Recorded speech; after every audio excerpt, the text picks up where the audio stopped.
Sunil Krishna memorial ఆధ్వర్యంలో జిల్లా స్థాయి కబడ్డీ పోటీలు నెల్లూరు.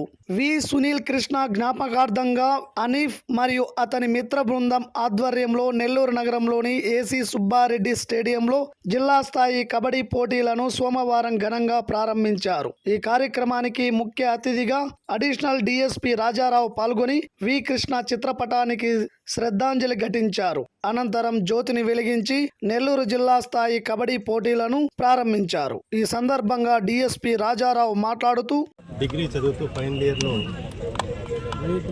అర్ధాంతరంగా తనువు చాలించి మరణం పొందడం జరిగింది. సునీల్ కృష్ణ జ్ఞాపకార్థము వారి మిత్రులు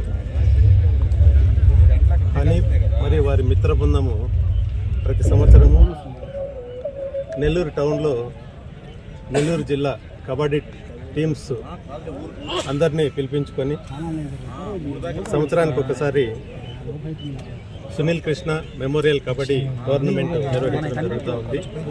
ఇందులో భాగంగా ఇప్పుడు ఈరోజు రేపు అంటే 10వ తారీఖు 11వ తారీఖు కబడ్డీ పోటీలు జరుగుతాయి.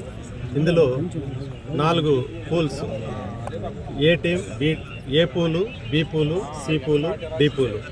వీటిలో పూల్స్లో గెలిచిన teams A versus C semifinals, అదేవిధంగా బి వర్సెస్ డి సెమీఫైనల్స్ ఉంటాయి.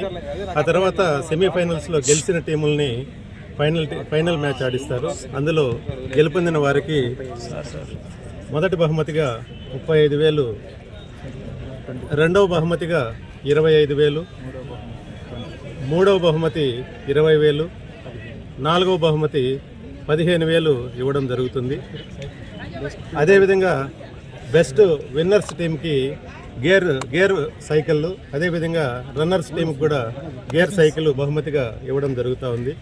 వీళ్ళందరినీ కూడా క్రీడాకారులని ఉత్సాహంగా పాల్గొని ఈ టోర్నమెంట్ని విజయవంతం చేయాలని అందరికీ కూడా, ప్రేక్షకులకి, క్రీడాకారులకి అందరికీ కూడా మనస్ఫూర్తిగా కోరుకుంటున్నాను. ఎంతో ఇష్టమైన నా స్నేహితుడు సునీల్ అంటే నా కుటుంబం తర్వాత అంత ఇష్టం.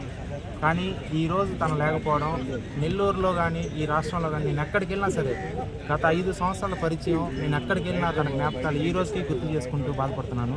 తను లేకపోవడం అనేది నా జీవితాంతం లోటు.